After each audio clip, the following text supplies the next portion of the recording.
on avait lancé une campagne contre la fermeture des centres médico-sociaux parce qu'il faut savoir qu'actuellement, le conseil départemental de la Somme supprime plus de la moitié des CMS. Donc il y a plein de personnes qui vont se retrouver sans emploi, mais aussi des personnes qui vont se retrouver sans soins. Il faut savoir que dans les zones rurales, on a énormément de difficultés à se déplacer parce que les transports dans la Somme, c'est pas hyper pratique non plus. Donc là, on est vraiment dans la condamnation d'un service de proximité. Et la santé des gens est sacrifiée par faute d'aide publique. De même pour le planning familial. Le planning familial était financé pas mal par la région qui supprime de moitié sa subvention. On passe de 200 000 à 100 000 euros, ce qui condamne le planning familial à fermer la moitié de la semaine et à ouvrir 2 jours du coup par semaine. Donc comment on fait avec ça, comment les jeunes femmes ont accès aux soins de façon confidentielle, parce que c'est quand même une problématique encore très actuelle.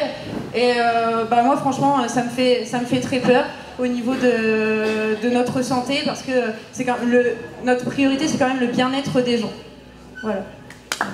Alors avec Marie-Donne, on sait quand est-ce qu'on commence, on ne sait pas quand est-ce qu'on finit.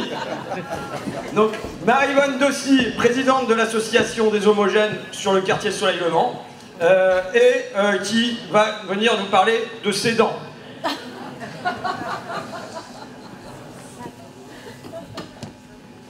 Merci Monsieur Ruffin. Alors merci Madame Dossy, parce que si elle m'appelle Monsieur Ruffin, je l'appelle Madame Dossy, c'est comme ça.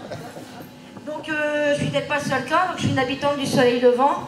Il y a quelques années, enfin plus de quelques années, j'avais été, on va dire, presque embauchée, enfin bref. Il a fallu que je prenne une mutuelle parce que j'avais plus droit à la CMU, enfin etc. J'ai eu un gros souci, j'ai arrêté mon travail, je me suis retrouvée vraiment sans rien. Donc j'ai eu des gros soucis dentaires. Donc j'ai essayé de contenir ma douleur parce que j'avais pas les moyens d'aller chez le dentiste. Je vais vous dire que j'ai beaucoup souffert.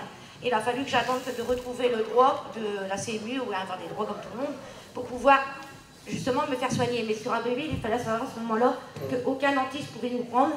Et sur Abbeville, au niveau de l'hôpital, il n'y avait pas non plus de dentiste sur dentiste. Et aussi, n'ayant pas de véhicule, je ne pouvais pas déplacer non plus sur un mien et n'ayant pas les moyens, je suis restée avec mon mal dedans. Voilà, c'est court et c'est bien. Est-ce que tu connais d'autres personnes qui, dans ton quartier, ont des difficultés de soins? Je pense déjà au niveau des personnes qui sont retraitées, parce que pratiquement ils se plaignent qu'ils ne sont pas beaucoup aussi, et puis au bout d'un moment, ils se laissent délaisser, ils restent renfermés chez eux. Il y a la solitude, ils n'osent pas demander des aides, et puis ils se laissent aller, quoi. Mais il y a beaucoup, sur mon cas, oui, je pense qu'il y a de mon cas sur le quartier Soleil-Levant, et peut-être aussi dans les autres quartiers, quoi. On va dire même en ville, n'importe où. Je pense qu'il y a même des soucis, ou qu'à partir du moment qu'on perd nos droits, on est obligé d'attendre et puis de se débrouiller comme on peut, ou de garder sa douleur. Et qu'est-ce qu'il y a comme accès aux soins dans les quartiers de la ville? Il faut venir dans le centre-ville ou il y a un CMS, il y a quoi? Disons qu'on peut obtenir des aides au niveau des services sociaux, après on nous dirige sur le centre-ville, mais sinon je pense que nous, sur le quartier, non, ça devrait se faire peut-être par la suite, mais pour l'instant il n'y a toujours rien. Merci Marie-Vonne, vous pouvez l'applaudir parce que Mickaël est père d'un enfant handicapé. J'ai retrouvé, c'était aux Trois Brasseurs ou un truc comme ça, on a pris un repas avec un groupe de parents d'enfants handicapés, puisque sur la ville, ils se sont bien bougés le derrière. J'essaie d'être poli, on m'a dit, voilà, il faut que je me débutise, donc ils se sont bien bougés le derrière et ils ont réussi à un peu fédérer les familles ici, et plus ou moins avec Amiens et tout ça, mais c'est en cours, mais enfin il y a... Et ce que j'ai trouvé, et ce que j'ai pas trouvé chez toutes les personnes que je croise, c'est de l'énergie et de la volonté d'agir. Et voilà, donc j'ai invité Mickaël à venir prendre la parole sur les difficultés qu'il rencontre et aussi sur les issues possibles. Donc bonsoir à tous. Donc oui, je suis le papa de Virgile qui a 14 ans et qui est actuellement en école élémentaire au Cardamine, donc dans une école qui accueille des enfants normalement de 7 à 12 ans. Il a eu 2 maintiens exceptionnels dans cette école parce qu'il n'y avait pas de solution pour lui pour la suite, donc voilà, on va dire qu'il stagne un peu depuis 2 ans dans ses acquisitions parce que le système fait qu'il y a des listes d'attente très longues dans les établissements spécialisés. Pour l'IME-Abbeville, qui est l'établissement que je connais le mieux parce que mon fils est en liste d'attente sur cet établissement, il y a à peu près 65 enfants qui sont en liste d'attente. ce qui représente à peu près 8 ans d'attente, quoi, en gros, quoi, entre 5 et 8 ans selon les sorties qu'il y aura pour les adultes. Donc imaginez bien qu'un enfant qui a 10 ans, qui va être accueilli dans un établissement à 18 ans, dont il devra sortir à 19 ans, perd un peu le nord de ce que peut être les aides apportées à des enfants qui sont déjà en difficulté. Et donc oui, voilà, on a créé un collectif de parents il y a quelques années. On se bat avec nos petites armes qui sont la presse. D'ailleurs j'ai vu monsieur Tony qui est là et qui nous soutient depuis le début. À chaque fois il nous fait des articles de presse, dont un qui a permis que François nous rencontre. Ça a été le seul d'ailleurs à nous contacter. On a invité tous les candidats à nous appeler. Et apparemment ça ne les intéresse pas plus que ça. Et je perds un peu le fil. Je voudrais que tu dises quelque chose sur le fait que c'est pas parce qu'on a un enfant handicapé qu'il n'y a pas de joie possible pour lui et qu'il n'y a pas un endroit où on peut trouver une place avec du bonheur à éprouver. Parce que c'est finalement, vous savez, j'ai l'impression des fois quand je reçois les labos soignants, c'est pour ça d'où est issue cette réunion, des labos collectivités, des labos sociales, et l'impression des fois d'être un espèce de bureau des plaintes permanente. Voilà. Et là, il y a une issue, enfin je veux dire, si on se donne les moyens, il y a la possibilité pour les enfants handicapés d'éprouver du bonheur, quoi. Voilà, tout à fait. Donc, pour égayer un peu ma situation, notre fils va rentrer en septembre à Liège-Modaville, donc il a fait 2 jours la semaine dernière pour sa pré-rentrée. Et les éducateurs nous ont dit que c'était... qu'en une matinée, il était intégré comme s'il avait été là depuis 2 ans. Enfin, on sait très bien, nous, on connaît notre enfant par cœur, et on sait que cet établissement est fait pour lui, qu'il va pouvoir s'épanouir. Et d'ailleurs, tous les enfants qui sont là-bas sont heureux. Les gens ont parfois un regard un peu noir sur les établissements qui reçoivent des personnes handicapées, en prenant ça un peu pour des mouroirs où il ne se passe jamais rien, alors qu'en fait c'est pas du tout ça, quoi. Tous les enfants sont heureux, ils font des activités qui leur sont adaptées et ils progressent énormément, ils s'autonomisent aussi, parce qu'il faut penser à ça aussi. On nous parle d'économie sur la santé, mais un enfant qui reste chez lui, qui n'est pas pris en charge, c'est un enfant qui va coûter très cher quand il sera adulte, parce qu'il ne saura rien faire, il ne pourra pas se débrouiller seul, et il faudra toujours quelqu'un qui soit à côté de lui, alors que les établissements spécialisés ils font tout pour qu'ils puissent être autonomes, quoi. Et donc, je sais plus ce que tu m'as demandé de dire. C'est ça. C'est ça. Bon, ça va alors. Voilà. Alors, maintenant on peut applaudir Déborah, qui est infirmière en réanimation à l'hôpital d'Abbeville, pour qu'elle nous parle de son passage aux 12 heures et plus généralement de comment ça se passe pour les soignants et les soignés. Quel bonheur on éprouve à l'hôpital d'Abbeville. Voilà. Bonjour à tous. Donc voilà, je suis infirmière depuis une dizaine d'années maintenant. J'ai travaillé 5 ans en chirurgie, donc ça fait 5 ans que je suis en réanimation. Lorsque j'étais en chirurgie, j'étais au 7h30. Donc je faisais des séries de matin, des séries de nuit. Pardon, des séries de matin, des séries de nuit, des séries du soir. Donc la prise en charge était toujours compliquée parce qu'on finissait notre poste en ayant le sentiment de ne pas avoir fait notre travail complètement. On laissait des soins à nos collègues, donc quelque part on culpabilisait de laisser du travail, alors que normalement on devrait avoir le temps de le faire. On a l'impression aussi qu'on nous demande de plus en plus de choses, que ce soit administratif, de rentabilité. On fait notre tour, on distribue les médicaments, on parle 2 minutes avec les patients et les familles nous interpellent dans le couloir. Excusez-moi, je ne peux pas vous répondre, j'ai un autre patient qui m'attend, j'en ai encore 25 derrière. Donc c'est toujours compliqué. Maintenant que je suis en réanimation, on est en 12 heures. Alors certes, le service est plus petit, la prise en charge est différente, on traite vraiment les patients en phase aiguë, donc on va avoir énormément de travail sur un temps donné. Mais le fait d'être en 12 heures, je pense que ça a été une solution pour la direction de pallier au manque de soignants, mais c'est pas la bonne réponse, parce qu'il y a un malaise des soignants qui est bien présent. Vous n'êtes pas sans savoir, je l'espère du moins, qu'il y a de plus en plus de suicides infirmiers. C'est pas pour rien. On fait un travail avec passion. On aime les gens, on essaye de le faire de plus en plus en rapport avec nos valeurs, avec ce souhaitent réaliser, même si des fois on a des échecs, hein, ça c'est le métier de soignant, malheureusement on fait tout ce qu'on peut, mais voilà. Donc en 12 heures c'est bien, un côté, bien.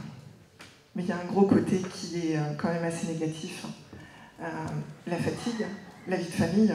Il faut savoir qu'on fait des séries normalement de 2 jours, mais c'est fréquent parce qu'il y a un manque de personnel que l'on fait des séries de 3 jours.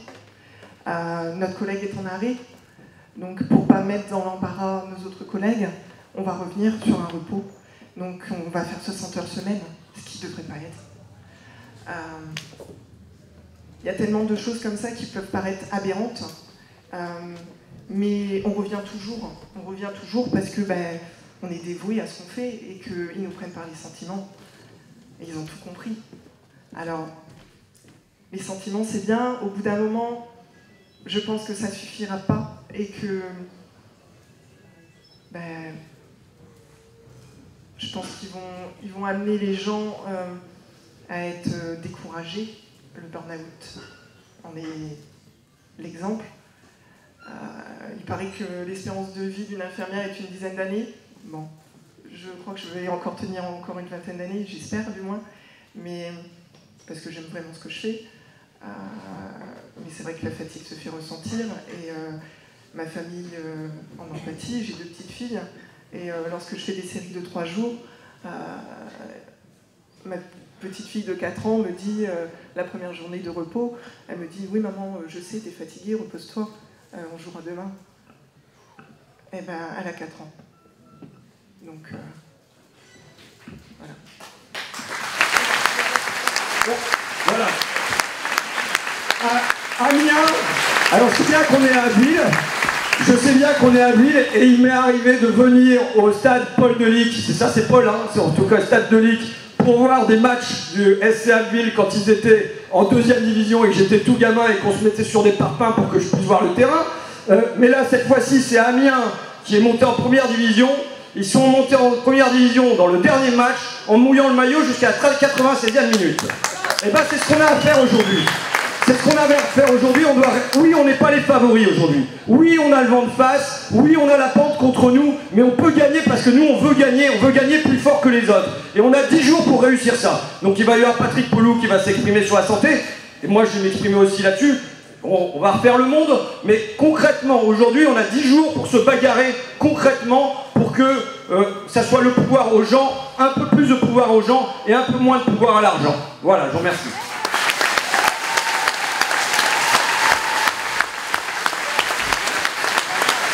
Alors, on m'a dit, là, est-ce que vous nous voyez comme ça ou est-ce que vous voulez qu'on monte à la tribune? Moi, faut monter. Bon, alors, faut monter. On n'a rien contre le président a priori, contre le président de la République qui a été élu. Il a battu en plus l'extrême droite, qui est mon combat aussi. Mais, ce qu'il faut absolument, c'est que cette société remette l'humain d'abord. Alors évidemment, vous avez entendu des dizaines de fois ces phrases en disant que c'est pas à nous d'être au service de l'économie, mais à l'économie d'être à notre service. Et concernant la santé, c'est vraiment un des curseurs de notre civilisation sur la valeur de l'humanisme et de l'humanité. Alors il y a plein d'exemples, on en a entendu brillamment illustrés par les personnes qui sont intervenues avant. Si on prend des exemples, imaginez en 1943-44, il y avait l'occupation nazie, et vous avez des résistants, des communistes, des gaullistes, des syndicalistes, notamment de la CGT, qui réfléchissent et qui établissent le Conseil et la charte, la directive du Conseil national de la résistance. Qu'est-ce qu'ils disent? Ils disent un oxymore, un truc impensable. On va mettre sécurité et social. Et vous imaginez le courage de ces gens qui sont dans les caves, qui vont se faire torturer, qui vont se faire abattre, qui vont aller dans les camps de concentration, et qui se disent, non, mais on va rêver un monde extraordinaire où il y aura la sécurité sociale. Ça veut dire qu'on est là, dans les racines qui portent non seulement 1936, mais aussi 1870 avec les communards, mais encore plus avant, ceux qui finalement ont commencé à dire « ça suffit, la France ne doit pas être dirigée par une royauté et surtout par le clergé qui fait toujours ces choses par derrière ». C'est donc... Ah si. Ils sont lents à activer, hein. Tu leur envoies des trucs, ils savent... Ça dort, hein. Ça dort. C'est pas moi. C'est toi, t'as rempli un jack, en fait. Voilà. Donc, nous avons des racines sociales. Ce que je veux vous dire, c'est que nous avons des racines profondément sociales. Et nous avons un pays qui est profondément attaché à sa sécurité sociale. Cette sécurité sociale, elle est malmenée. On l'oublie beaucoup parce que les Français on est tous des grands sentimentaux et on pardonne largement. Donc, d'un coup, Chirac, maintenant, on le trouve adorable. On oublie juste que Chirac, quand il a pris la présidence de la République, a eu qu'un but ultime, c'était de complètement casser la sécurité sociale. Premièrement. Deuxièmement, toutes les mesures qui sont arrivées pour casser l'hôpital public. Et on oublie que ça fait très longtemps que ça dure. La naissance de l'hôpital entreprise a été vraiment quelque chose de très profond et qui a été lancé dans des écrits dans le début des années 90. On oublie beaucoup de choses. On voulait que Alain Juppé devienne notre recours. Rappelez-vous, c'était il y a quelques mois. Tout le monde l'a oublié maintenant, mais c'était il y a quelques mois, on disait Alain Juppé, vraiment formidable. Non, c'était la première réforme qui cassait complètement la sécurité sociale. Premier budget de l'État avec l'armée. Donc c'est pas rien. Et ce qui s'est passé, ce que l'on paye encore actuellement, c'est le fait qu'on nous a dit il faut diminuer d'un tiers le volume des hôpitaux. Alors, ça fait des années, comme disait l'infirmière tout à l'heure, qu'on ferme. Alors, on ferme tout le temps. On ferme tout le temps. Voilà. Alors, c'est extraordinaire, parce qu'on nous a fermés... On réorganise. On réorganise. Mais, non, mais là, en l'occurrence, sur les maternités, on a copieusement fermé. D'accord ? Malheureusement, nous sommes le pays qui baise le plus. Alors, il n'y a que les économistes qui ne savent pas refaire les enfants, parce que quand on baise, on fait des enfants, les économistes ne le savent pas. Donc, ils sont toujours étonnés. Mais pourquoi il y a autant d'enfants et d'accouchements dans les maternités ? Ah, parce que nous sommes un pays, comme ça, qui aime bien. Alors, voilà. Et donc, on fait plein d'enfants. Et donc, l'activité des maternités ne cesse d'augmenter. Et on les regroupe de plus en plus, toujours avec les mêmes arguments. Il faut aller plus vite. Et surtout, il faut aller dans la concurrence. Donc là, je passe, parce que sinon, je vous fais 4 heures. On arrive au carnage des années Sarkozy. C'est un carnage total, d'accord ? Et de toute façon, même la droite le sait, donc tout le monde le sait maintenant. Avec la naissance d'un concept qui est absolument l'antithèse de l'humanisme, c'est l'hôpital entreprise et la concurrence, et l'arrivée de la tarification à l'activité. Tarification à l'activité, c'est carrément un suicide collectif pour les hôpitaux publics. Mais évidemment, comme ils ont mis ça avec une réforme de réorganisation dans les hôpitaux, on a fait croire aux professeurs de médecine, notamment, qui ont un pouvoir important, j'y reviendrai, depuis la loi de 58 de Debré, on leur a fait croire qu'ils allaient devenir des petits Bernard Tapie. Voilà, en leur disant, travaillez plus, gagnez plus, etc., etc. Et tout ça, ça s'est emmêlé. Il était impossible, en 2007, de leur faire prendre raison.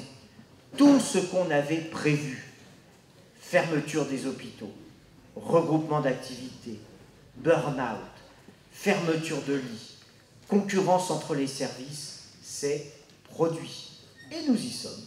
Et donc, nous avons... Parce que nous avons poussé à bout des personnels en leur expliquant que finalement, travailler en 12 heures, c'était formidable. Toutes les études sont concordantes sur les 12 heures. Bien sûr, des fois, c'était facilité, notamment en région parisienne, parce que comme plus personne ne peut habiter Paris, ils habitent en banlieue. Donc d'un coup, au lieu de venir 4 à 5 fois par semaine à l'hôpital, ils ne viennent plus que 4 fois et 3 fois. D'accord ? Donc ils pensent qu'ils font... Mais en fait, quand ils arrivent chez eux, ils sont tellement crevés que vraiment, ils passent leur temps à roupiller. Et le travail sur place est exténuant, parce que quand vous êtes 8 heures d'affilée dans un service de réanimation, comme la collègue le disait, eh bien, il faut se les farcir. D'accord ? Les 8 heures, c'est assez compliqué. Quand vous passez les 8 heures et que vous avez encore 4 heures à faire, c'est épuisant. Sans compter que, bien entendu, il y a les collègues qui tombent malades. Alors évidemment, il faut les remplacer. Et puis comme, évidemment, les personnels et l'ensemble des collectivités médicales et hospitalières ont le cœur sur la main, elles ne vont pas rechigner à finalement prendre 1 ou 2 malades de plus, une charge de travail qui augmente. Alors, la tarification à l'activité a été une escroquerie monstre, parce que l'objectif national de dépenses d'assurance maladie qui est fixé par la loi et le projet de loi de la sécurité sociale n'augmentait pas. Donc en fait, en gros, les médecins n'ont rien compris. On leur a mis, c'est un peu comme si vous augmentiez le nombre de sardines dans la boîte avec autant d'huile, en disant aux sardines, oh, c'est toi qu'on aura le plus. Ça ne marche pas, et ça n'a pas marché. Ça n'a tellement pas marché que le pays, évidemment, qui avait inventé la tarification à l'activité, les États-Unis, au début des années 80, en revient depuis à peu près 5-7 ans. Mais nous, comme à chaque fois on a la traîne, on continue à l'appliquer. Et donc, il y a un véritable carnage. Parce que concernant, puisqu'on parlait des maternités, je vous dis, le nombre d'accouchements ne baisse pas en France, premièrement, mais surtout, on a vu une augmentation récente de la mortalité et de la périmortalité. Ce qui prouve qu'on va trop vite. Ce n'est pas que les professionnels sont mauvais, ou que les gynécos, il y en a dans la salle, sont mauvais, etc. C'est pas ça. C'est qu'on va trop vite. Et que pour le suivi des grossesses à risque, eh ben c'est devenu de plus en plus difficile. Alors là, on est au début de la vie. Mais pour moi, un des curseurs de notre civilisation, c'est de voir ce qui se passe pour les plus anciens. Mais pas seulement les plus anciens, parce que l'une des plus grandes ségrégations qu'on ait à combattre pour ce nouveau millénaire, c'est la ségrégation par l'âge. D'accord ? Je ne sais pas si vous avez remarqué, moins de 30 ans, vous n'êtes pas suffisamment vieux pour aller sur le marché du travail. 40, vous êtes trop vieux pour rester sur le marché du travail. Donc il vous reste exactement 120 mois, 10 ans pour être dans le travail. Mais il n'y a pas de boulot, donc c'est très compliqué. Donc qu'est-ce qui vous reste ? La santé. Parce qu'évidemment, les gens ne vont pas bien. Et ils ne vont pas bien, donc du coup, vous avez une augmentation des maladies chroniques, vous avez une augmentation des personnes handicapées, et surtout le curseur de notre civilisation, c'est la manière qu'on a, non pas de prendre des personnes âgées, parce qu'il y a des personnes âgées qui sont en pleine forme, passé 80 ans, c'est pas ça, c'est les personnes qui ne vont pas bien et qui sont des pathologies chroniques. Or, évidemment, ça arrange tout le monde de mettre des curseurs. On parlait tout à l'heure d'un jeune handicapé, et le seul pays d'Europe qui a compris ça, c'est la Belgique. Ce qui fait que vous avez des familles qui sont obligées de se crever aux 400 de manière à se dire mais comment on va faire, et puis la seule solution c'est d'aller en Belgique. Alors c'est un grand mystère. Alors d'autre part, si on prend par exemple sur les fauteuils roulants, un fauteuil roulant, le coût moyen d'un fauteuil roulant de très grande qualité, il est à peu près 400 €. Il est revendu jusqu'à 10 000, d'accord ? Qui se met du pognon dans les fouilles, d'accord ? Et ce n'est pas normal. Et ces curseurs-là, notamment sur les personnes handicapées, sur le vieillissement de la population, on a des marges de progrès considérables.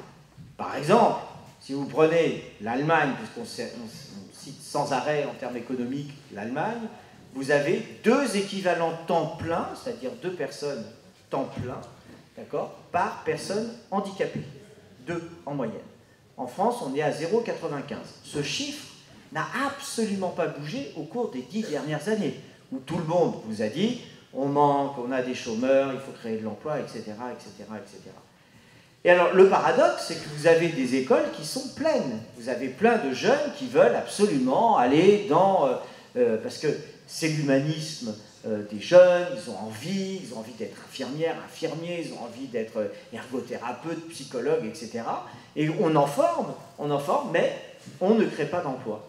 Parce que, derrière ça, vous avez des contrats d'objectifs financiers complètement compressés, et qui sont d'autant plus compressés maintenant que vous avez, et on a inventé, la concurrence entre les établissements. Ce pourquoi je suis totalement opposé. Parce que vous avez un hôpital à Abbeville, d'accord? Bon, si on le recompose, parce qu'il y en a qui réfléchissent à ça, on le recompose, on dit bah, finalement on va envoyer les services à Amiens. Mais le CHU est déjà débordé. Il ne peut plus faire face au nombre de malades qu'il y a. Le seul intérêt d'avoir un CHU, c'est qu'il coopère avec les autres. On a un blocage. Ce blocage, c'est la fameuse loi de 58, la loi dite Debré, qui était une loi qui avait été faite après la libération de la France en 1945.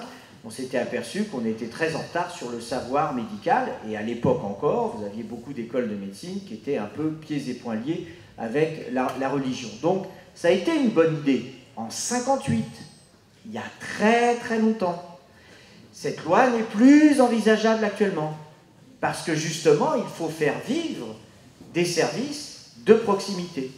Et faire vivre ces services de proximité, c'est vraiment établir non plus une concurrence entre les êtres, entre les établissements, mais une coopération. Et c'est vraiment, pour moi, une modernité politique que je ne vois pas arriver, hélas.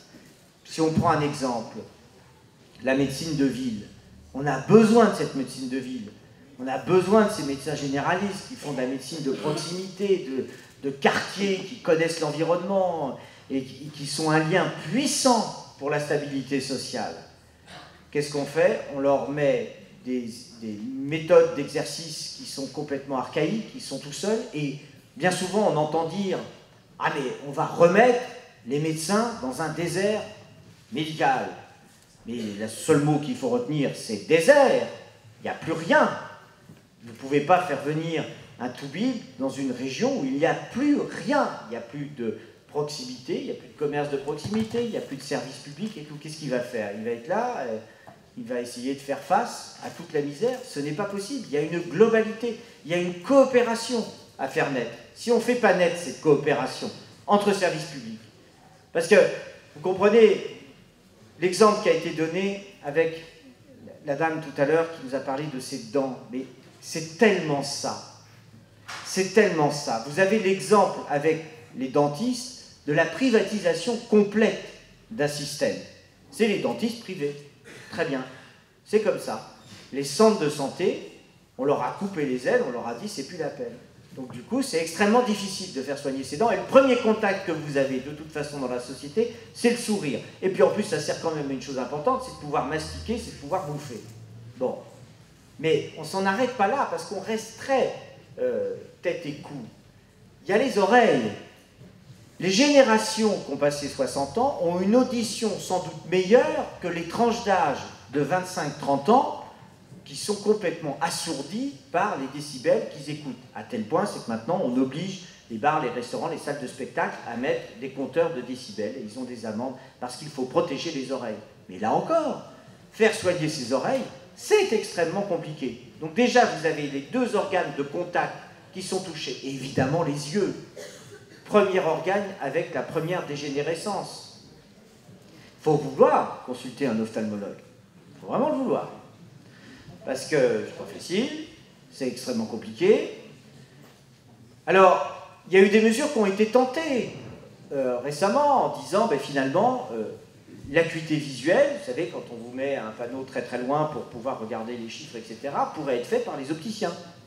Pourquoi pas? Mais évidemment, là, vous avez les ophtalmologistes qui sont montés au créneau, parce qu'évidemment, ils sentaient qu'ils allaient perdre un peu de business, qu'on dit non, c'est pas possible, il faut que ça soit fait par nous, etc. Mais qu'est-ce que ça change? Parce que d'un coup, quand on dit aux ophtalmologistes, on va augmenter le nombre d'ophtalmos, voire même essayer de faire des passerelles avec des médecins qui ont envie d'évoluer, ou des infirmières, pourquoi pas? Qui ont 20 ans de carrière et qui ont envie d'être ophtalmo, pourquoi pas? Avec certains critères, certaines compétences. On peut faire évoluer ça. Eh bien, vous avez le dogme des hospitalo-universitaires d'ophtalmologie qui fait une fin de non-recevoir. Évidemment, ils ont les réseaux très puissants qui écrasent complètement le sens politique des choses et qui empêchent cela. Bilan, vous avez un peuple qui sourit moins, qui mange moins parce qu'il n'y a plus tellement de dents, qui entend de moins en moins, qui voit moins bien. L'idéal pour l'extrême droite.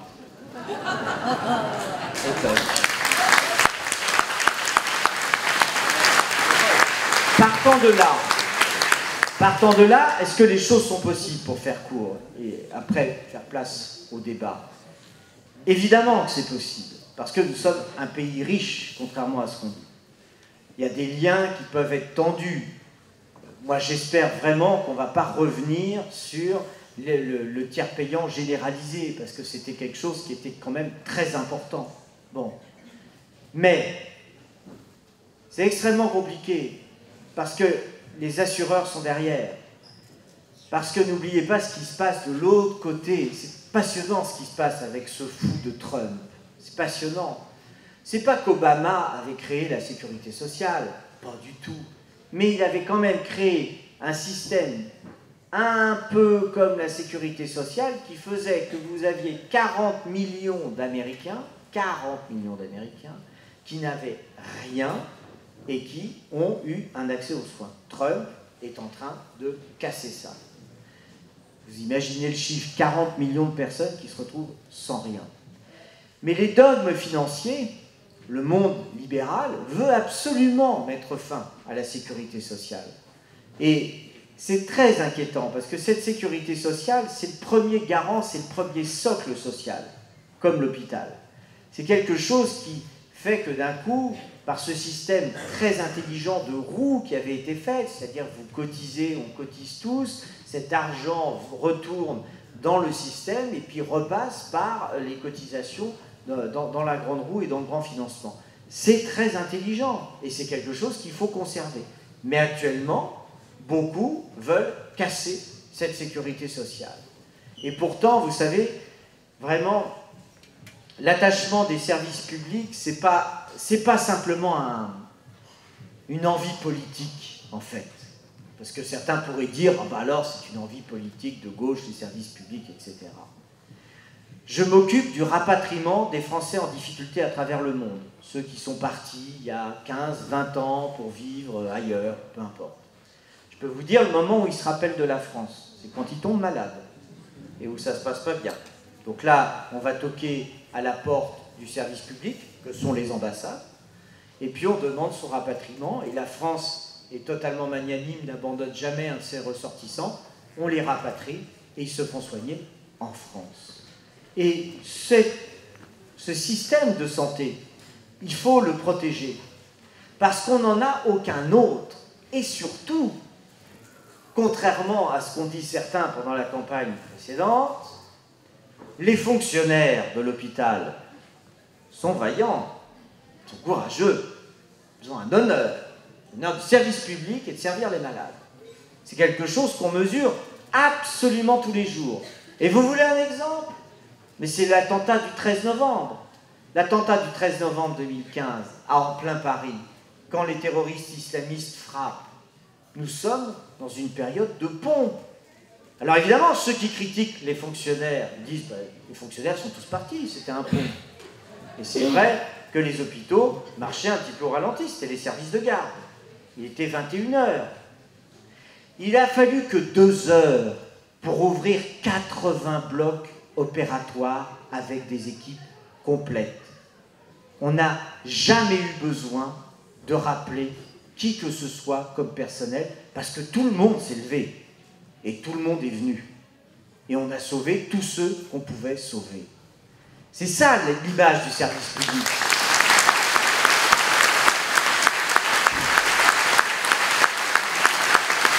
Alors, vous savez, ces applaudissements, en fait, ces applaudissements, ils sont absolument pas pour moi, ils sont pour le système du service public. Mais ils sont pour vous, ils sont pour nous.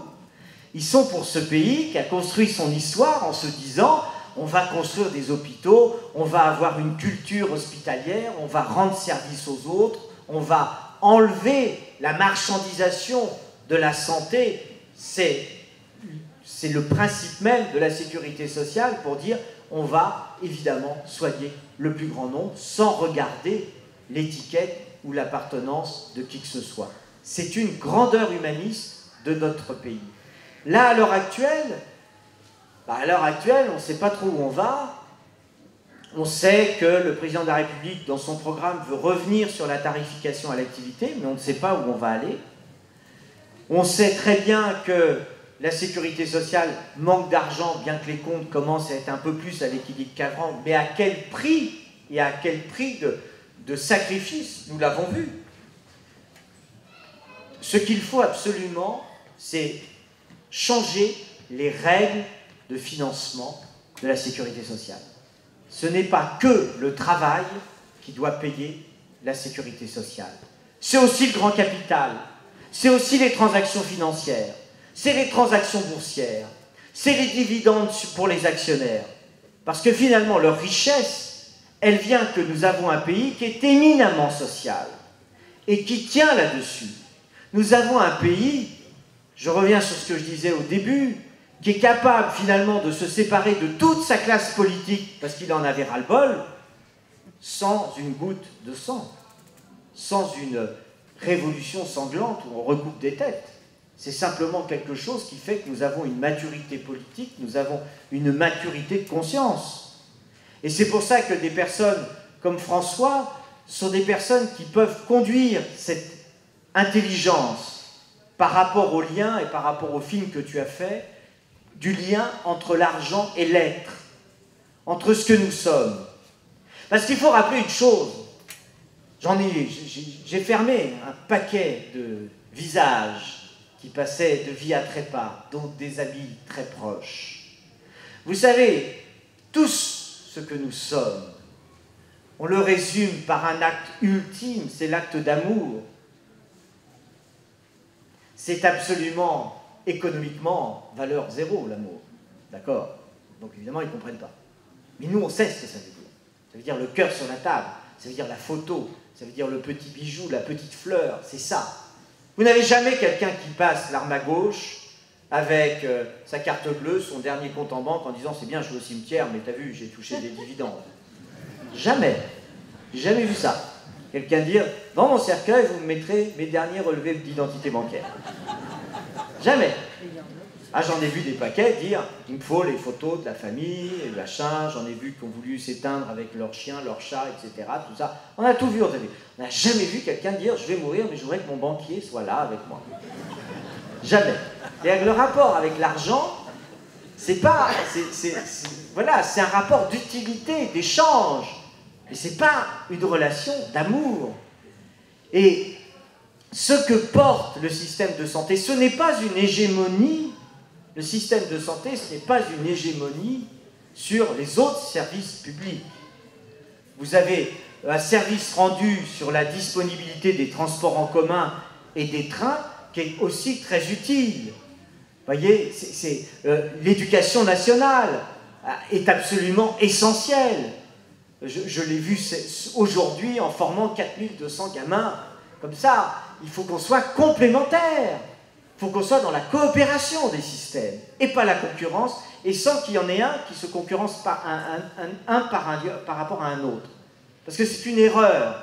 Et l'hôpital public, lorsque vous fermez un hôpital, ou vous restructurez, comme ils disent, vous réorganisez, pour le dire en classe, mais il faut y aller dans l'hôpital plus loin. Il faut se les faire, les 40 km. Et le nombre de plaintes qu'on reçoit au syndicat que je préside encore, de gens qu'on a emmenés dans un service d'urgence à 40 bornes, et puis on leur a dit que finalement c'est rien, vous pouvez rentrer chez vous. Oui, comment je fais pour rentrer chez moi, il est 2 h du matin. Vous appelez un ami, ils n'ont pas le permis, etc., etc. Nous créons, nous engendrons une société profondément qui se baigne dans l'exclusion, qui favorise ces exclusions. C'est quelque chose qui n'est pas possible. Et qu'on ne nous dise pas qu'il n'y a pas les moyens financiers, parce que quand on regarde les bénéfices que font les assureurs ou même les mutuelles, il y a la possibilité de redistribuer. Mais là, j'insiste encore, pour moi, l'une des réformes que tu porteras au Parlement quand tu vas y aller la semaine d'après, d'accord ? C'est qu'il faut... J'aurais beaucoup dans la première semaine. Il faut absolument changer l'assiette de financement de la sécurité sociale et que le grand capital paye aussi. Ce n'est pas qu'au travail de payer. Alors, pour terminer, parce que je suis déjà très long, mais je suis intarissable là-dessus, je veux vous parler de ce qu'on appelle la santé mentale. Je veux vous parler du mal-être, de ce qui fait que nous avons le record du nombre de suicides pratiquement mondial maintenant. L'accès aux soins en psychiatrie est absolument essentiel. On avait sectorisé avec les centres médico-sociaux, les centres médico-psychiatriques, etc. On avait construit ça. C'est laminé par le souci encore de la rentabilité. Nous avons un exemple. Un exemple, au début des années 80, le gouverneur en Californie décide de ne plus donner d'argent aux hôpitaux psychiatriques en Californie, et notamment à San Francisco. Et là, qu'est-ce qu'ils font? Ils ouvrent les portes des centres long séjour et ils laissent partir les fous. Si vous voulez voir ce que donne un schizophrène, un psychotique, un dépressif, vous ne le verrez pas parce qu'il aura déjà sauté du pont du Golden Gate, d'accord? Mais ce que vous pouvez voir des tribus de jeunes, de gens qui sont structurés dans une société, mais totalement fous. L'accès aux soins psychiatriques est absolument essentiel. Si on reprend la pédopsychiatrie, manque de moyens. Nous avons plein de jeunes en souffrance, des ados en souffrance, où généralement l'automédication, on se dit finalement on va fumer des joints et puis ça va calmer ses angoisses, etc. Non, ça risque potentiellement d'aggraver les choses. Je suis pour la légalisation de toutes les drogues et la dépénalisation, parce que pour moi, une société assumée, c'est une société qui assume ses vices et qui les assume de bout en bout. Mais on a une déshérence sur la pédopsychiatrie et l'accès aux soins de ces jeunes en difficulté est très compliqué. Après, quand vous prenez les longs séjours, on avait des exemples avec des personnes handicapées, lourdement handicapées, où les structures sont insuffisantes en France actuellement. Et bien sûr, la gérontopsychiatrie est en train de se développer, autre volet absolument moderne pour aider les personnes âgées et humaniser leur environnement, c'est quelque chose qu'il faut aider. Or, actuellement, il y a des difficultés croissantes sur les services de psychiatrie pour recruter des psychiatres, des psychologues, des assistantes sociales, parce que c'est là où je reviens une nouvelle fois sur la modernité, c'est la coopération entre les systèmes. Et un bon système de santé, c'est un système qui coopère entre la ville, entre l'hôpital, entre les cliniques, qui travaille entre le médical, le psychologique et le social. Tout est intimement lié.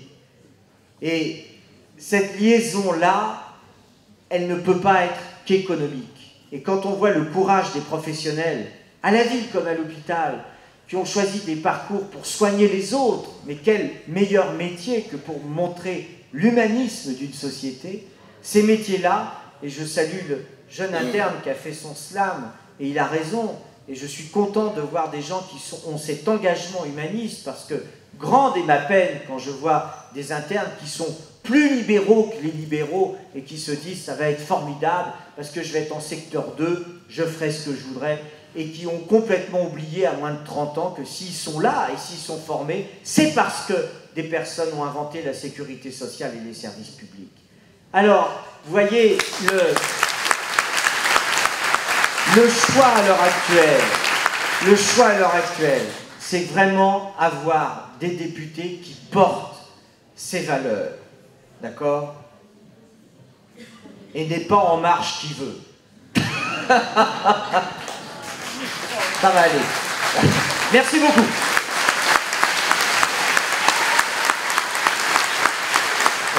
Je me suis informé par des rencontres avec les soignants et par la documentation et ainsi de suite, comme le reporter député que je prétends être. Je vais être direct sur un truc, comme en ce moment j'ai pas trop le temps de faire journaliste, j'ai d'autres occupations manifestement. J'ai envoyé un reporter à Montpellier, Cyril, qui est à Montpellier en ce moment pour le compte de Fakir, parce que je suis quand même patron de presse, pour ce bâtiment.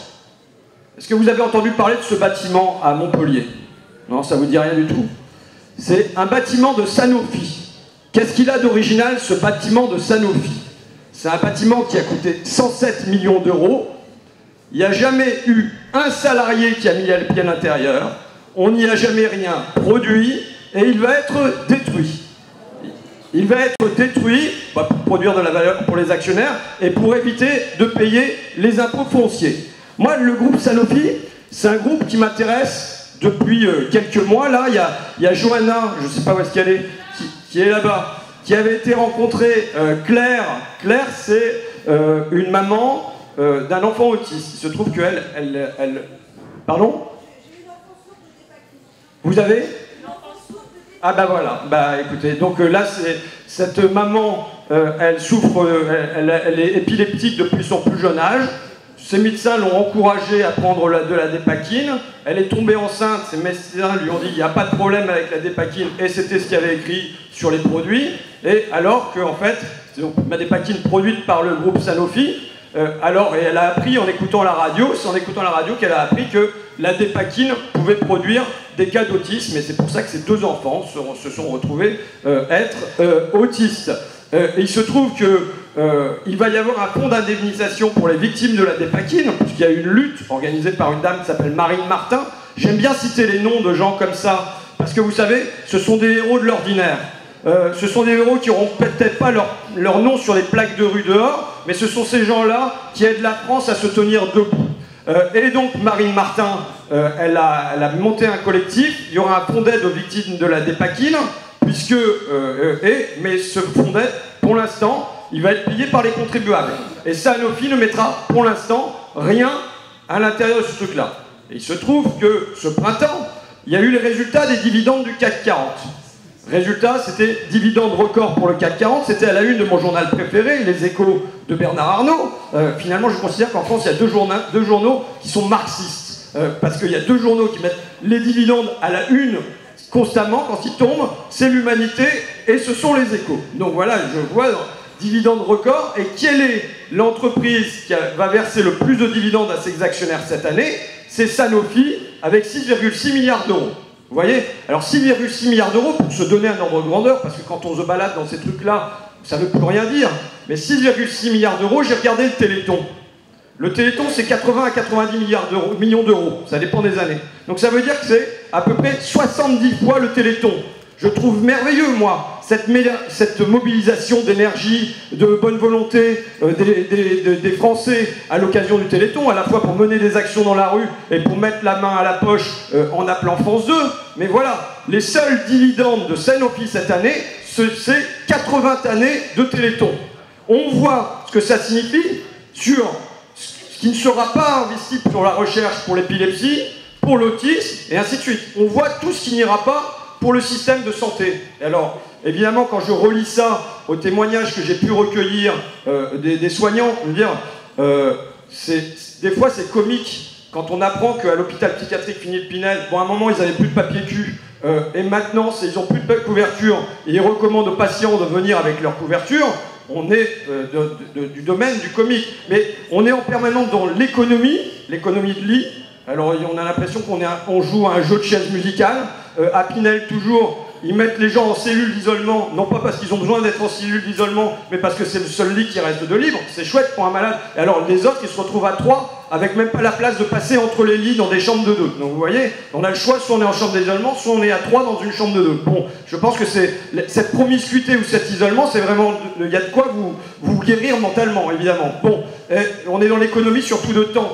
Je veux dire, l'humain, il surgit dans les soins par les interstices. Par la parole que vous pouvez échanger avec les gens. Et tout ce qui est éliminé en permanence, c'est ce temps-là, ce sont les interstices, pour ne garder que ce qui est le temps d'acte, le temps de soins, le temps immédiatement rentable. Et je pense que ça, c'est évidemment au détriment de l'humain. Alors que faire? Je vais vous lire le programme maintenant. Non mais les mesures qu'on propose, c'est revenir à une sécurité sociale à 100% sans mutuelle et dépassement d'honoraires, en finir avec la tarification à l'acte et un certain nombre d'autres mesures, sortir de la précarité avec la titularisation des contractuels, et je songe aussi par exemple aux auxiliaires de vie sociale qui soignent les personnes âgées et qui aujourd'hui sont hyper précarisés, lancer un plan d'embauche national d'environ 200 000 soignants, lever le numerus clausus afin d'ouvrir la profession de médecin, de mieux couvrir le territoire, de diminuer les honoraires, démocratiser l'hôpital avec les usagers et les salariés. Ce sont les mesures qu'on a confectionnées avec un groupe de soignants. Alors maintenant, la question, c'est comment on finance ça? Moi, je vous réponds tout de suite. Je sais que vous m'entendez le radoter pour les gens qui sont les plus proches de moi, mais je vous réponds, crédit, impôt, compétitivité, emploi. C'est un truc qui est incroyable. Le gouvernement Hollande-Valls-Macron avait décidé de donner 22 milliards d'euros par an, c'est-à-dire 3 fois le budget de la justice, par exemple, hein, aux entreprises. Un rapport remis au Premier ministre par ce qui est le plus officiel, à savoir France Stratégie, a montré que ça n'avait permis de sauver ou de créer que 100 000 emplois par an. C'est-à-dire que c'est comme si on donnait 200 000 euros par an pour un emploi, soit l'équivalent de 20 000 euros par mois pour un emploi. On voit que c'est de l'argent jeté à fond perdu. Et pourtant, quelle est l'idée lumineuse qu'avait Fillon et qu'a Macron? C'est d'aller plus loin dans les allègements, d'aller plus loin dans le CICE. C'est-à-dire qu'on est vraiment comme à l'époque de Molière. On saigne, ça marche pas, qu'est-ce qu'il faut faire? Il faut saigner davantage. Et si ça marche pas, ben on saignera encore davantage. C'est-à-dire une vieille politique. Moi je considère que Macron, c'est de la vieille politique avec un nouveau visage. Et là en l'occurrence, ça va être ça. Donc il suffit de supprimer le CICE.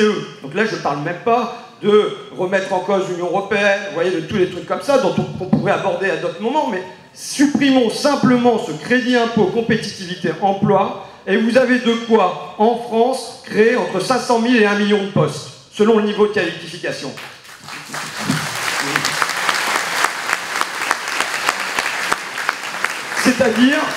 C'est-à-dire, dans la somme, c'est entre 5 et 10 000 postes pour les associations, parce qu'il y a des gens dans les associations qui font des plein temps. On a vu Marie-Voine tout à l'heure, mais au Secours Populaire d'Abbeville, c'est de l'auto-exploitation. On est pauvre et en plus on s'auto-exploite pour faire tourner la boutique pour que les pauvres ils aient à bouffer. Donc voilà, il y a quand même des emplois à déprécariser chez les bénévoles des associations, dans l'enseignement et dans la santé. Ça serait mes 3 priorités pour juste déplacer ces 22 milliards du CICE. Et ça, c'est pas sorcier. Après, moi, ce que je pense sur la santé, c'est que je suis favorable à beaucoup plus de prévention. Je trouve qu'on est beaucoup trop dans le curatif et que un moyen d'avancer, c'est surtout d'être dans la prévention. Donc c'est quoi? C'est la santé hors les murs pour moi. C'est que dans les quartiers, il doit y avoir des centres médico-sociaux dans les quartiers. C'est que dans les écoles, il doit y avoir les écoles, les collèges, les lycées, il doit y avoir de la médecine scolaire et ça ne doit pas être un parent pauvre. Tout comme la médecine du travail ne doit pas être un parent pauvre de la médecine. Maintenant, la prévention, c'est évidemment, si on veut que les gens soient en bonne santé, il faut revoir la société au-delà de la santé. C'est l'environnement d'abord. Augmentation de 13% depuis le début des années 2000, augmentation de 13% des cas de cancer chez l'enfant.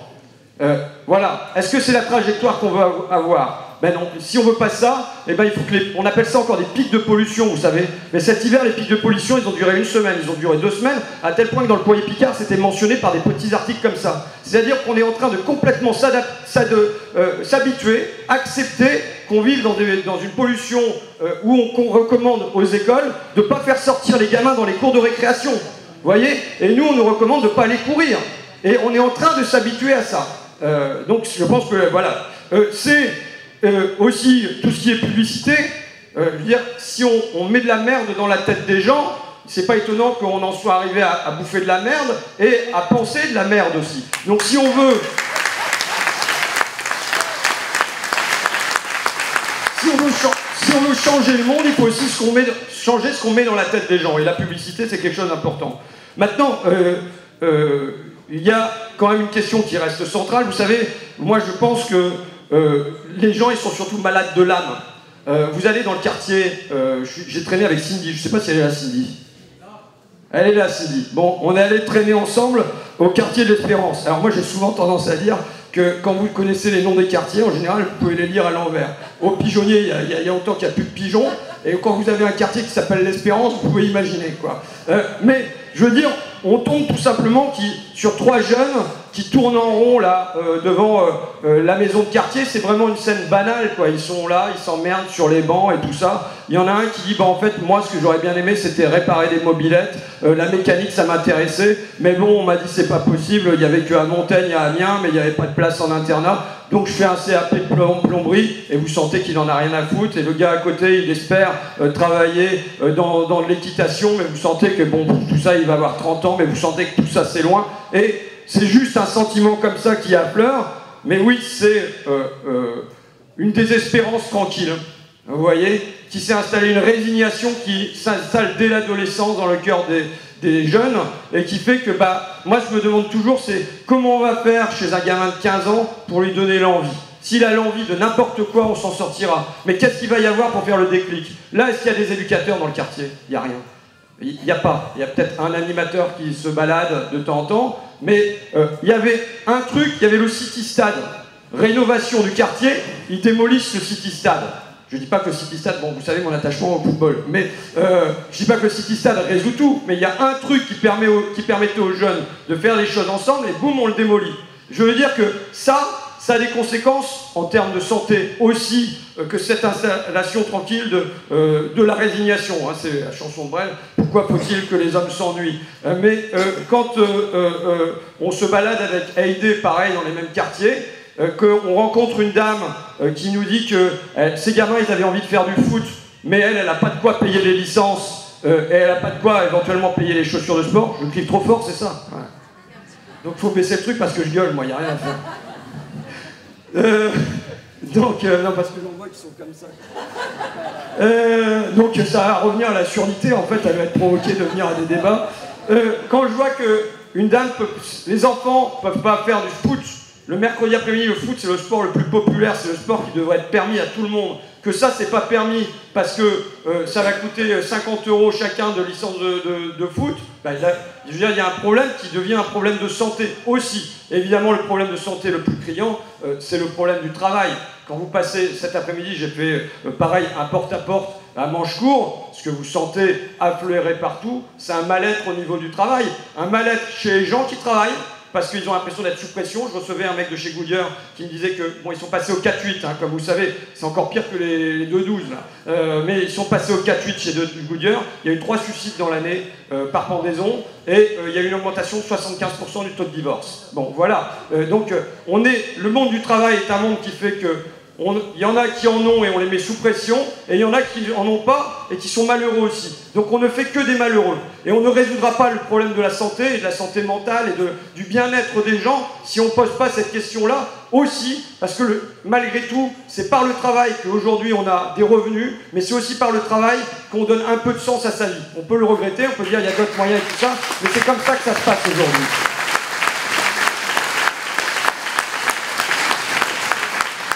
Et donc, le droit au bonheur, c'est aussi, voilà, on ne pourra pas y avoir de bonne santé s'il n'y a pas le sentiment que chacun a un droit au bonheur. Voilà, je pense il faut rétablir le droit au bonheur cher à Saint-Just. Je vais terminer sur un truc. Alors, j'ai déjà fait ici mon numéro sur Wilkinson, mais bon, je ne vais pas le faire. Je le ferai après si on a des échanges. Mais je vais terminer sur une anecdote qui a l'air d'en avoir rien à voir. Mais il y a des camarades de Paris qui sont venus un jour, ils arrivent de Paris, ils me disent bah voilà, on est venu en car. Alors moi je tombe des nues parce que je me disais c'est pas possible, il y a des trains, pourquoi vous prenez le car? Bah parce que c'est seulement 11 € le car, et donc bah voilà, on est venu en car parce que c'est 2 fois moins cher et tout ça. Bon, et ça met combien de temps? Bah ça avait mis 3 heures. Donc c'est à peu près 2 fois le temps qu'il faut entre Paris et Amiens. Et bon, on connaît, donc c'était un car Macron. Et les gens, les camarades étaient bien contents d'avoir eu 2 fois moins cher à payer, tout ça. Donc je m'étais déjà informé sur les cars Macron, sur la libéralisation des cars et tout ça. Mais je n'avais pas imaginé que ces cars pouvaient faire des lignes comme Paris-Amiens, c'est-à-dire des cars où il existe des trains, et des trains qui sont très rarement pleins, où il y a de la place pour mettre des cars à l'intérieur. C'est des gens d'écart à l'intérieur. Et bon alors, c'est évidemment une décision un choix qui est pour moi bête du point de vue environnemental, puisque on fait circuler des cars, ça pollue, alors qu'il y a moyen de mettre les gens dans des trains. Bon, ça c'est environnementalement nul. Mais socialement, il a dit quoi Macron? Il a dit bah voilà, je donne du transport pour les pauvres. C'était son expression. c'était pour les pauvres. Et voilà, une espèce de bricolage comme ça. Bon, je veux dire, on a affaire à quelqu'un d'intelligent. Son choix, il devrait être de se demander comment je fais pour mettre le train au service de tout le monde? Comment je fais pour le redémocratiser? Comment je fais pour que le meilleur service soit accessible à tous? Et bon, alors moi, c'est vrai qu'il y a deux solutions. Soit on baisse les tarifs de train et tout ça. Moi, j'ai proposé, par exemple, qu'il y ait 1000 km de train gratuits. J'en discutais avec les syndicats, que tout le monde ait le droit à 1000 km de train gratuits. C'est-à-dire, pour chacun dans l'année, au moins l'équivalent d'un aller-retour à la mer ou quelque chose comme ça, qui puisse se faire en train. Alors, la question, c'est toujours, mais comment on va se financer ça? Vous savez, quand ils savaient faire des cadeaux pour les riches, comme les 22 milliards du CICE, il n'y a pas eu 30 secondes où on s'est demandé comment on va financer ça. Tandis que dès qu'il s'agit de faire des cadeaux pour les petits ou les moyens, tout de suite, la question, mais c'est comment on va financer ça. Donc voilà. Mais, je voudrais bien juste terminer en disant autre chose, parce que là, vous avez l'impression que je parle plus de santé, c'est vrai. Mais c'est quelle société on veut?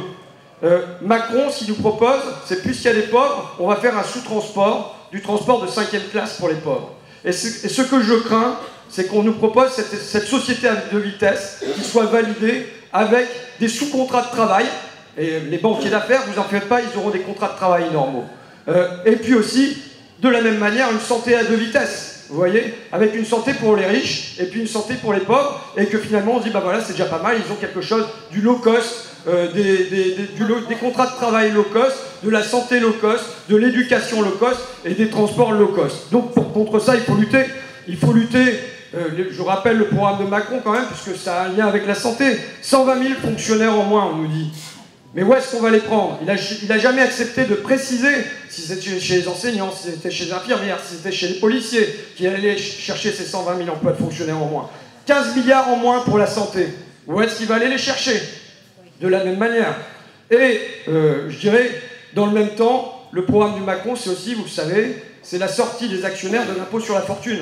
Donc on voit à qui on prend et on voit à qui on va donner. Donc c'est contre ça qu'on a constamment à se battre. Bon voilà, je pense que, je vous raconte juste mon porte-à-porte d'aujourd'hui, j'ai senti moi qu'il y avait quelque chose qui était possible qui se cristallise, c'est-à-dire qu'on a bossé pendant, ça fait 4 mois maintenant qu'on bosse, et pendant 4 mois, on n'était pas sûr qu'il y ait une mayonnaise qui prenne, vous voyez? Moi, ce que j'ai eu le sentiment cet après-midi dans mon porte-à-porte à Manchecourt, où est-ce qu'elle est Aurélie et Mathilde, elles sont où? Bon, elles sont là, mais on a fait mouche quasiment à 2 portes sur 3. Quand les gens étaient là, il y avait plein de personnes qui étaient présentes. On a fait mouche à 2 portes sur 3. Quand on a fait au soleil levant, c'est pareil. On avait l'impression de faire mouche tout le temps, de marquer des points tout le temps. Donc je pense qu'on a 10 jours pour que quelque chose qui possiblement était dans l'air se cristallise. Alors évidemment, on n'est toujours pas les favoris. Je vais vous donner mon speech tel que je l'ai fait, je vous le referai à la fin, mais tel que je l'ai fait des dizaines de fois aujourd'hui, parce que je pense que c'est comme ça que vous pouvez convaincre autour de vous. Vous pouvez prendre des notes, vous pouvez m'enregistrer, tout ça, là. Et puis éventuellement, vous allez chez les gens, puis vous passez la bande. Non, mais mon speech, il est simple. C'est, on vit sur une planète où 1% de l'humanité détient plus de richesses que les 99% restants. Est-ce que vous croyez que vous faites partie des 1%? Ouais. Il y en avait peu qui répondaient oui. Eh bien, voilà, là, vous avez... Si vous êtes content de cette situation, vous votez Macron et puis tout ira bien pour... Enfin voilà, vous aurez ce que vous voudrez. Maintenant, si vous ne voulez pas ça, vous avez un candidat qui se propose de porter la voix des petits et des moyens contre les gros, parce que les gros, ils oublient jamais de voter et ils oublient jamais de défendre leurs intérêts. Donc voilà, et ce speech-là a marché. Donc je vous invite à le reproduire des dizaines de fois dans les 10 jours qui viennent. Voilà, je vous remercie.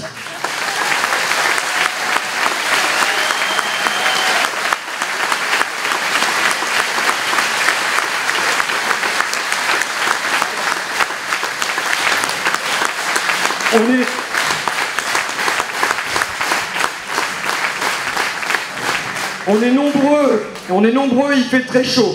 Ce que je vous propose, c'est qu'on prenne 3 questions dans la salle, qu'il y ait un retour ici. On se donne jusqu'à 9h, 9h10, parce qu'il y a un autre truc que j'aime bien. J'aime bien vous savez, on est venus ensemble collectivement. Vous représentez dans cette salle une force collective immense. Ce qui vous manque, c'est juste qu'on en prenne conscience qu'on peut être fort. Mais vous représentez une force collective puissante, et donc j'aimerais bien qu'autant que possible, on sorte collectivement, potentiellement en chantant le chiffon rouge. J'ai rien contre l'international et la marseillaise non plus. Mais voilà, donc on se donne, on fait une série de 3 prises de parole, on n'en fait pas beaucoup, et on sort d'ici avec un maximum de jus pour aller se bagarrer sur le terrain dès ce soir, vous pouvez y aller. Voilà, on prend 3 questions, ça vous va? Et à la sortie, il y a quoi à la sortie? On va rappeler des tas de trucs après sur Alors, Michel. Vous avez parlé tous les deux de santé et aussi de globalité, c'est-à-dire qu'on ne peut pas voir les choses d'un seul tout petit point de vue. Moi, je trouve qu'il faut aussi adjoindre la question du logement et du prix du logement et du prix du foncier. J'ai une question, c'est est-ce que quand tu seras député, parce que je n'en doute pas, tu porteras des réformes concernant le prix du foncier, parce que si on est tous plus que jamais rejetés de plus en plus loin des centres-villes et qu'on pollue, parce qu'il faut bien venir bosser quand on vient bosser en ville, si on est très peu, comme moi, très privilégié de pouvoir habiter en ville et donc de vivre en vélo, et donc de ne pas polluer, c'est parce que le prix du foncier est très élevé. Et exactement au même moment, enfin, quelques années après l'invention de la Sécu, il y a eu quand même la limitation des loyers, la loi de 48. Eh ben, moi j'aimerais bien que tu portes quelque chose comme ça, parce que ça a des effets énormes sur la santé, parce qu'on arrête les conneries de Gare Macron qui vont nous emmener de plus en plus loin pour ne pas habiter ensemble. Parce que l'objectif du collectif, à part dans le monde rural, en ville, c'est pas d'être dans des lointaines banlieues, c'est d'être ensemble, au centre, à l'agora, là où on peut partager, discuter, avoir un marché avec des vrais produits et pas toujours au supermarché lointain en bagnole. J'ai été porte-parole à un moment donné du comité de soutien de à l'hôpital public d'Abbeville. Je suis là pour simplement vous apporter le témoignage de cette lutte qui a eu lieu en 2008 et qui a donc concerné la question de la fusion entre l'hôpital et la clinique. C'était simplement pour vous dire qu'ici on est en terrain de lutte. Il y a la lutte des 1000 vaches, vous le savez, vous la connaissez tous, mais il y a eu aussi en 2008 une lutte importante contre la fusion de l'hôpital public et notamment la clinique d'Abbeville.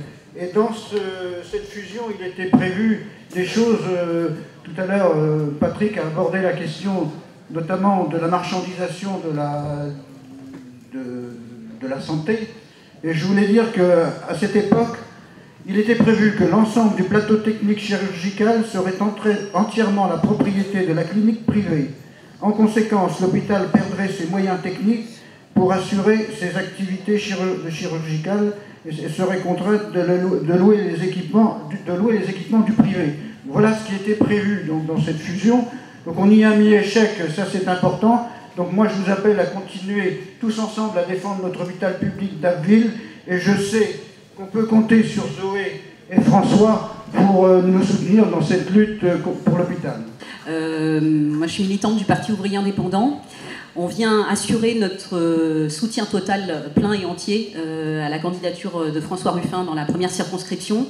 Notre Parti ouvrier indépendant a décidé au niveau national de soutenir tous les candidats de la France insoumise qui se présentent dans toute la France. Parce que je crois qu'on le sait tous ici, le gouvernement s'en est pas caché. Il a la volonté de passer à la moulinette tous les acquis qu'on a, tous les acquis et les droits de la classe ouvrière, des travailleurs, des jeunes, depuis 36-45, que ce soit le Code du travail, avec, il l'a annoncé, quitte à passer par ordonnance, c'est-à-dire le procédé le plus antidémocratique de la Ve République, quitte à passer par ordonnance pendant l'été, pour faire passer effectivement la liquidation du Code du travail, pour faire en sorte que le temps de travail et les salaires puissent être décidés entreprise par entreprise. On parlait tout à l'heure de la sécurité sociale, c'est aussi sa volonté d'augmenter la CSG, c'est-à-dire l'impôt le plus injuste, puisque payé par les retraités qui ont les plus petites retraites possibles. Et puis il a prévu aussi dans un troisième temps de s'attaquer aux retraites. Donc je crois qu'on le sait parfaitement ici, le mouvement de rejet et de résistance qui s'est exprimé dans les 7 millions qui sont allés voter pour Jean-Luc Mélenchon pour dire maintenant ça suffit de cette politique de destruction de nos droits et nos acquis, c'est aussi ce mouvement de rejet et de résistance qui va s'exprimer dans les législatives. Donc nous, on apporte notre soutien plein et entier, on soutiendra, on participera avec toutes nos forces militantes et toute notre énergie à soutenir la candidature de François Ruffin, candidat pour la France insoumise. Voilà, merci. Hassan, bénévole Fakir et ancien salarié Goodyear. Voilà. J'ai une question à poser à M. Pelou par rapport à l'industrie pharmaceutique. Bon, je suis atteint de sclérose en plaques et je prends un médicament qui s'appelle Gilenya et son coût est de 1 700 €. Voilà. Alors, est-ce que c'est une maladie de pauvre? Je ne sais pas. C'est assez culpabilisant de prendre un médicament qui coûte aussi cher. Et l'industrie pharmaceutique, quel rôle elle joue dedans, pour que ce soit aussi cher pour se soigner décemment. Voilà, est-ce que vous pouvez m'en dire plus? Merci. À partir du moment où ce médicament va vous faire du bien et vous aider à vivre, c'est fait pour ça, c'est pour ça que la sécurité sociale a été faite. Maintenant, il y a un autre débat, c'est le débat avec l'industrie pharmaceutique, mais qui est un débat qui concerne l'État et l'établissement du prix des médicaments. Mais ce n'est pas à vous du tout de culpabiliser et personne ne vous accuse de rien. Par contre, c'est vrai, si on prend un exemple, au-delà des différents scandales qu'il y a eu sur la dépakine et autres, il y a à peu près 3 semaines au niveau des hôpitaux de Paris, on nous a appris officiellement que les traitements par antibiotiques ne devaient plus excéder 7 jours. Parce que tous les traitements ont été réévalués, passés à la moulinette du savoir pour s'apercevoir que les traitements antibiotiques ne doivent jamais dépasser 7 jours et doivent être réévalués. Ce qui veut dire que toutes les théories que moi j'ai appris, qu'on a appris quand on était étudiant en disant c'est 8 jours d'antibiotiques, c'est 10 jours, 15 jours, etc. En fait, il y a une industrie pharmaceutique qui nous noyait dans les antibiotiques de manière inutile. C'est là où, si vous voulez, pour vous répondre, je crois qu'on doit avoir une recherche et une évaluation des médicaments totalement indépendante. Ce n'est pas encore le cas, mais donc longue vie, notamment à l'Institut national de recherche médicale, de ces instituts qui étaient dans la fonction publique et qu'on a essayé de privatiser. Pour répondre à la question auparavant concernant l'installation des médecins, c'est un mystère pour moi pour de multiples raisons, parce que en effet, vous prenez d'autres métiers, vétérinaires, notaires, enseignants, policiers, c'est établi sur des listes et il y a certaines formes d'obligations. Le monde médical l'a toujours évité. Quand vous écoutez les syndicats des internes, ils sont arc-boutés sur le fait d'avoir leur liberté d'installation. En fait, je crois que cette liberté est toute relative. Elle est relative si on propose des modes d'exercice dans des zones suffisamment intéressantes. Ce que je vous disais tout à l'heure, vous ne pouvez pas envoyer un médecin dans un désert. Il sera seul. Il n'y aura rien, pas de service public, personne, etc. Il sera au front, ce n'est pas possible. Les expériences qui ont été faites de prendre et de payer très très très cher des médecins dans des zones rurales où il n'y avait plus rien, les médecins ne sont pas restés. Donc ça veut dire que là, vous avez une globalité de société. Il faut que la société soit totalement globale. Eh bien, il faut des commerces de proximité, des activités artistiques, etc. Et c'est là où vous avez vraiment une réflexion politique sur la santé en général. Ça rejoint votre interpellation qui a eu concernant le lien sur la prévention que tu évoquais. Mais bien sûr, souvent on nous dit, mais alors il faut faire baisser la fréquentation des services des urgences. J'adore les provoquer en disant, pour moi c'est une chance. 20 millions de personnes passent dans les services des urgences, mais c'est formidable. Pourquoi? Parce que justement c'est une chance de les remettre dans un réseau de soins, de les aider, de pouvoir avoir et prodiguer les meilleurs soins au meilleur coût. Bon, mais ça veut dire que si on veut faire baisser la fréquentation des urgences, il y a un exemple. Lorsque vous n'aviez aucune prévention des accidents de la route, c'était, voilà, vous preniez votre volant et vous alliez au cimetière. On a mis la ceinture de sécurité, l'alcool zéro, pratiquement, etc., etc. Il y a pratiquement une accidentologie qui est vraiment très très basse maintenant. Bilan des courses, à une économie considérable pour la sécurité sociale et pour tout ce qui concernait les soins. On peut faire la même chose sur plein de préventions. Pour moi, la première prévention à mettre en place, c'est la sécurité au travail, en fait. Vous avez 1 à 2 morts d'accidents du travail par jour. On peut largement faire mieux et travailler sur ce dossier.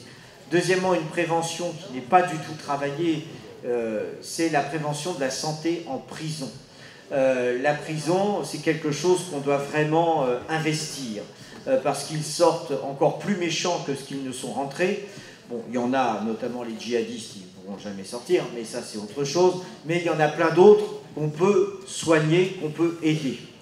Et c'est là où, si vous voulez, je pense pour moi que, par exemple, tous ceux qui sont avec des conduites addictives, leur place n'est pas en prison. Leur place, elle est dans un hôpital pour être soignée, notamment tout ce qui concerne la toxicomanie. Donc voilà, le sujet, pour terminer, le sujet de la santé, c'est pas un sujet qui est enfermé sur lui-même. C'est un sujet qui est vaste, c'est un sujet de société. Ce n'est pas un sujet d'experts. C'est un sujet politique. C'est un sujet de choix de société. Et c'est pour ça que de voter et d'aider, on comprend l'appel des militants qui vous demandent de les aider pour ces derniers jours. Il faut les aider. Moi, si j'avais été plus près, j'irais tracter, évidemment. Il faut le faire. Parce que des députés comme François, c'est évident que c'est des députés qui apporteront cette humanisation qu'on a besoin dans une société qui, je le crains, continue à ne regarder que l'économique. Merci beaucoup et bonne soirée.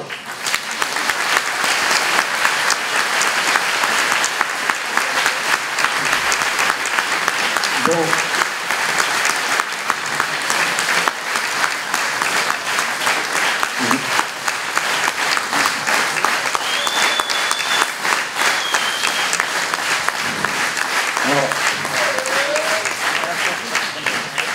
Je vais partir de la question de Marianne sur le foncier. Je vais vous dire, je sais une chose, je le disais à la FNSEA, puisque j'ai été reçu par la FNSEA il y a 2 jours, c'est que il faut diminuer, on a eu une inversion des courbes entre la part de budget consacrée au loyer ou à l'habitation et la part de budget consacrée à l'alimentation. Et il faut absolument retrouver des marges de manœuvre, entre autres sur le loyer, peut-être sur les télécommunications aussi, pour en remettre, entre autres, sur l'alimentation. Mais au-delà de ça, quel député je serai? Ça pose cette question-là. Je veux dire, je ne vais pas devenir... Si vous voulez que je porte tous les dossiers de la Terre, je ne vais pas vous dire que je vais réussir à porter tous les dossiers de la Terre. Voilà, si on est un groupe à l'Assemblée nationale, il va y avoir une répartition des tâches, et ainsi de suite. Moi, je vais être ce que je sais faire. Moi, qu'est-ce que je sais faire? Je suis reporter dans la vie. Je sais aller écouter les gens, je sais synthétiser ça aussi, parce qu'il y a des trucs que les gens racontent et qui déconnent complètement, faut le dire. Et puis, je sais porter cette parole-là de manière forte. C'est ce que je sais faire. Et c'est ce que je compte continuer à faire avec la légitimité d'une écharpe. Là, temporairement, je peux m'exprimer, on m'écoute. Pourquoi? Parce que j'ai eu un César il y a 3 mois. Mais je ne vais pas choper un César tous les ans. Vous voyez? Bah non, parce que ça fait 4 ans pour faire un film comme ça. Donc voilà. Donc c'est ça. Je le disais hier aux gens des quartiers, parce que j'étais reçu, il y avait un débat entre autres avec Nicolas Dumont dans un quartier populaire d'Amiens, je disais aux gens du quartier, mais si vous ne bougez pas, moi je ne pourrais rien faire pour vous. Si les animateurs du périscolaire, ils ne commencent pas à se bouger le derrière pour être titularisés eux-mêmes, moi je peux amener mon écharpe. Mon écharpe, elle n'est pas utile qu'à l'Assemblée nationale.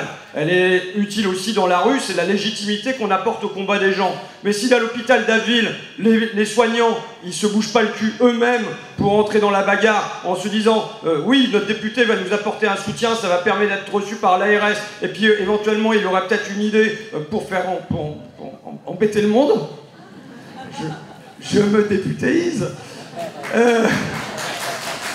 Eh ben...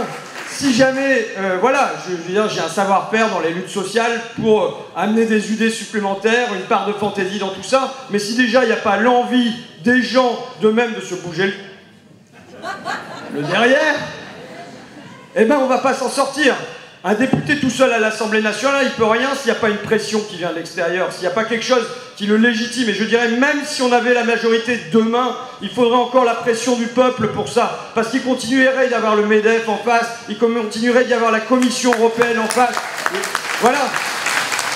Les forces de l'argent, elles sont toujours là à faire leur lent, patient, discret travail pour que l'histoire aille dans leur sens. Et s'il n'y a pas un soulèvement en face, c'est pas des députés tout seuls à l'Assemblée nationale qui parviendront à porter ça. Moi, vous savez, il y a 2 choses que j'aime dans l'histoire de la Révolution française quand je regarde la place des députés, puisque j'ai une passion pour l'histoire socialiste de la Révolution française par Jean Jaurès. Mais je vois 2 choses qui me touchent. Il y a d'abord l'indépendance du député qui arrive. À départ, il est sans parti. Il se forge son âme et sa conscience au fil des débats à l'Assemblée nationale, en ayant lu Montesquieu, en ayant lu Diderot, en ayant lu Rousseau avant d'y pénétrer, mais au fil des débats, il évolue. Il ne pense pas à installer la République avant 1789, c'est pas à son esprit. Et puis il va y avoir une évolution, et puis il y a des camps qui vont se former, et ainsi de suite. Mais au départ, on a une matière qui est malléable, vous voyez. Et moi, je peux être un député comme ça, c'est-à-dire qui réfléchit en son âme et conscience en toute indépendance. Qu'est-ce que vous avez eu pendant 5 ans? Vous avez eu des gens qui ont voté, qui ont levé le bras quand le président de la République leur disait de lever le bras. Et qui ont voté, là, le crédit un peu compétitivité à emploi, il a été voté par vos députés localement. La loi travail, elle a été acceptée par vos députés et par celle que vous avez élue qui se trouvait au gouvernement et qui n'a pas ouvert sa bouche là-dessus. Mais je dirais, ce qui me paraît un crime de haute trahison. Même la disparition de la région Picardie, qui quand même nous fait perdre notre capitale régionale, qui fait perdre 1000 emplois à la clé de fonctionnaires, comme si ça suffisait pas d'être essoré sur le plan industriel, même ça, ils ont trouvé le moyen d'aller voter à l'Assemblée nationale parce que le président leur demandait de voter. Et bien voilà le député que je ne veux pas être. Je ne serai pas un député qui votera au doigt et à l'œil de n'importe qui.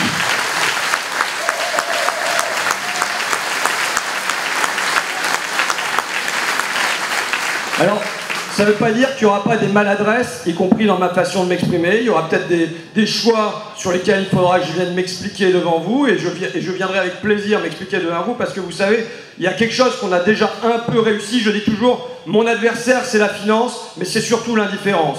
Et bien dans cette campagne, j'ai l'impression qu'on a remporté quelques batailles contre l'indifférence. On a réussi à créer, comme ce soir, des mouvements de fraternité, franchement, qui est 400 personnes, je ne sais pas combien de personnes, mais qui viennent à Abbeville sur un débat sur la santé. C'est pas gagné d'avance, et je ne sais pas depuis combien de temps ça vous est arrivé à Abbeville, vous voyez. Et bien ça, on l'a fait. On l'a fait ce soir, et je pense que, moi, vous savez, si je suis élu député...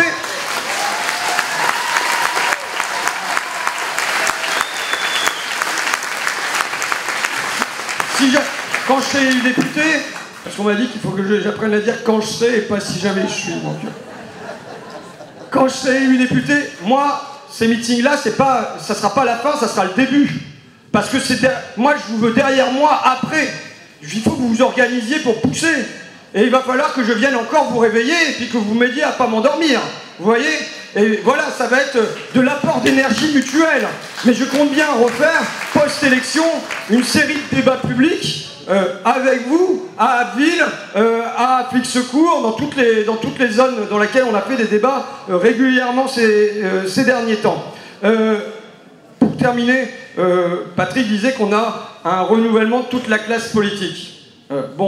Moi, quand je vois Gérard Collomb, Richard Ferrand, Bruno Le Maire, je n'ai pas franchement le sentiment que les visages ont été tant changés que ça. Et que je vois que, y compris au plan local, vous avez quand même ceux qui se présentent, ce sont des technos, ce sont des gens qui ont fait des boulots en permanence depuis... Vous regardez, j'ai le CV de votre maire, et j'ai le CV de la ministre de la Biodiversité, la secrétaire d'État à la Biodiversité. Ce sont des permanents politiques qui ont eu l'intelligence politique, c'est-à-dire de se mettre au bon endroit dans les partis, dans les courants, pour être aspirés par le bon courant d'air, et pour être au bon endroit, pour être élu au bon moment. Eh ben, est-ce que c'est... Voilà, quel est le lien, là, dans tout ça, quel est le lien avec la société civile? C'est vrai que moi, j'ai 18 ans à fabriquer mon petit canard dans mon coin, à essayer d'animer les AVS, d'animer les Whirlpool et machin, avec ce lien parfois maladroit, mais ce lien permanent avec le terrain. Et on va terminer par le mot d'ordre permanent, qui est le nôtre. À la fin, c'est nous qu'on va? À la fin, c'est nous qu'on va? Voilà. Alors par contre, pour entonner le chiffon rouge, ça va être sans moi, parce que... ça va faire pleuvoir. Voilà, alors si le groupe de musique tu veux bien revenir, et on essaye de se faire le chiffon rouge ensemble. Je vous remercie à tous et on va y aller.